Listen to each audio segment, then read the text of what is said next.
Did you know that you can use ChatGPT as your default search engine? If not, let me show you how to do that. So here you can see I have opened up Google Chrome, and now we are going to go to the Chrome store. And here you can see we have Chrome Web Store. Let's click on that. And in the search bar, you want to type in ChatGPT search.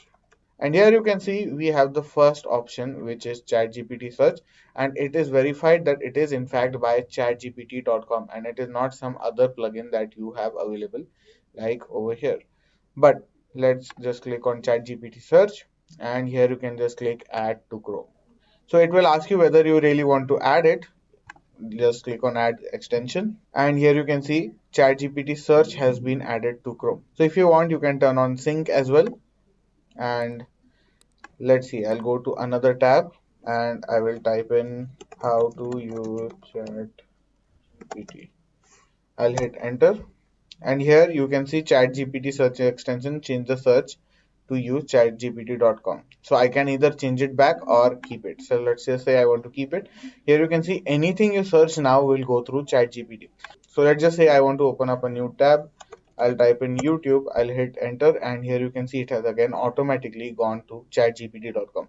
So here you can see you don't actually open any website or show you any search results. It will just say, hey, it looks like you mentioned YouTube. Are you looking for information related to YouTube? So and so forth. So that is how it is. If you really want to use ChatGPT a lot, then this is a good option. Otherwise, you can just skip it, or you can have two browsers. So in my case, I have Brave as well. The same process works for Brave and Google Chrome.